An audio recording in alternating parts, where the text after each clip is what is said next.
Welcome to the Engineering, Emotions, and Energy podcast. I'm your host, Justin Wink. On today's show, I'm going to be sharing a success story with you.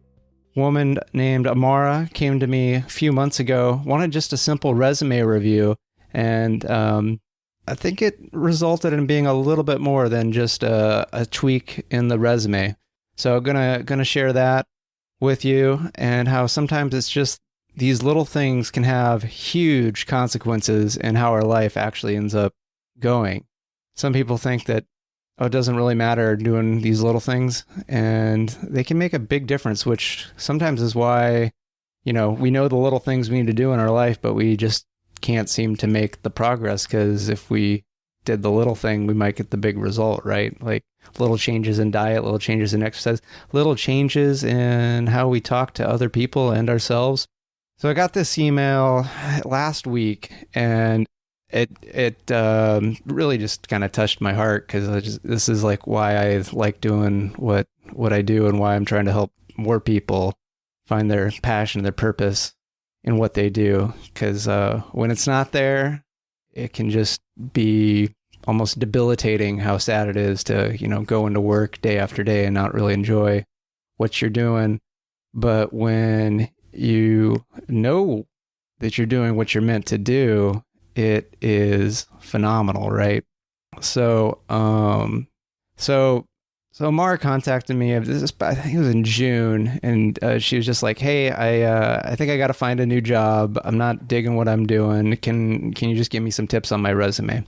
And a request for help with a resume, it's never just the resume. There's always something more. There's a dissatisfaction. You're not where you want to be, and you want to be somewhere else. Too often people immediately just go to anywhere but here is where I want to go. And I always like to work with people and figure out what is it you actually want to get to, so then you can get the most out of this process. And one of the things I immediately noticed when I saw her resume was in school. She had a undergraduate and a master's, and the GPAs were just phenomenal, like almost 4.0 type status. Like I was in awe. Like I thought I had really good grades and did really well, but hers was amazing. And then I start reading, the accomplishments, and it's just very boring, mundane, stuff like did Verilog design of this adder, worked with a team around the world, just very boring stuff. So kind of dug into, well, what have you really been up to? Like, haven't you had some impact? And I showed her, how I like to write resumes, where I focus on, what was the impact? What was the major accomplishment? How can you quantify it? And is there any economic benefit because of the work that was done? And she was like very interested in looking at other jobs, and kind of went over strategies for look at the job requirement and try to match the language, things like that. And she went away feeling like, hey, yeah, you're right, I do have a lot more going on than I initially thought. So I was surprised when I didn't hear for a couple months, but really not surprised. Things happen, and boy did things happen for Ammara. Over the course of 2 months, she writes me, "Hi, Justin. I'm sorry for the very long time that I could not respond back. We had a bit of a situation in my life. My in-laws, about 5 in our family, got COVID positive, and some of them were seriously ill and even hospitalized."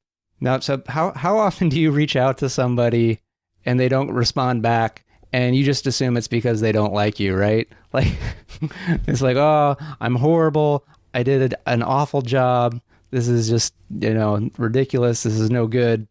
Sometimes people have some serious life situation stuff going on, right? Like this is, people with COVID getting hospitalized.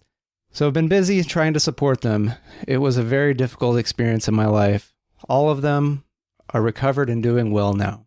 Then we had a sudden death of my grandfather due to a heart attack. So it was bad, and then it got worse.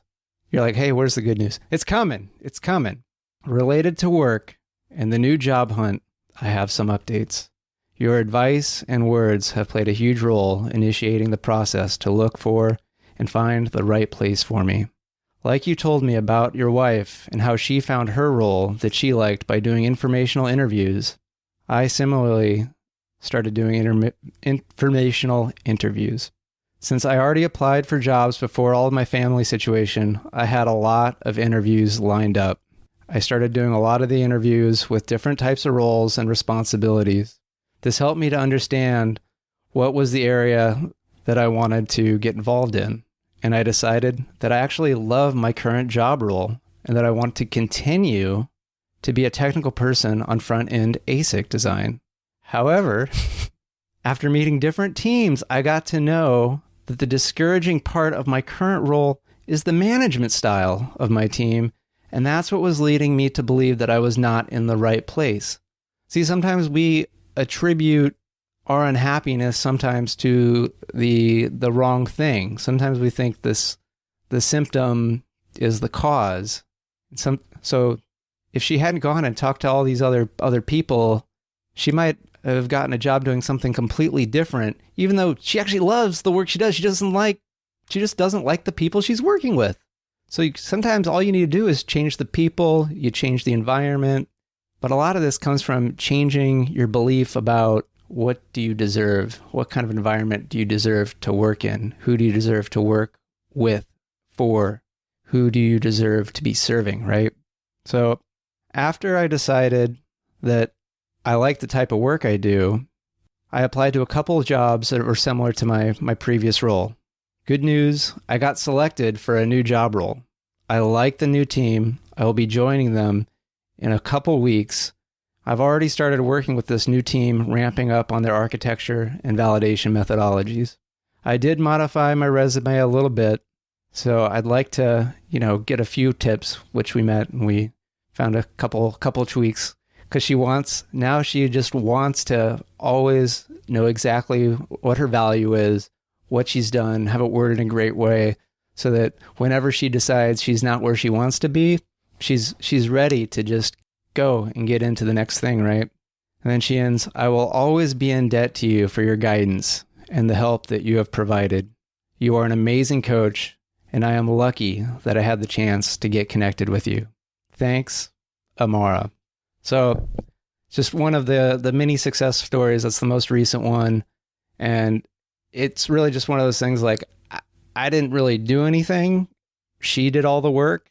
It was just pointing out that she had the ability to do the work inside of her and just sort of asking the right questions and then allowing her to do what she knew she needed to do. And she made it happen. I've seen it countless times. If she can do it, you can do it. Everyone can do it. And so that's all I got for today. So, hit me up, comment on Facebook at Emotions Engineering. Check out, or on LinkedIn now, also, I believe, Emotions Engineering as well. So send me a comment, let me know what you'd like to hear, maybe what you'd like to learn about. So that's all I got. Have a good day. Do you have a plan for getting a job in tech? If not, and you're in college, it's like you want to climb Mount Everest, but all you did was buy the equipment and then just started walking. That is crazy. No map, no guide, just some tools and some movement.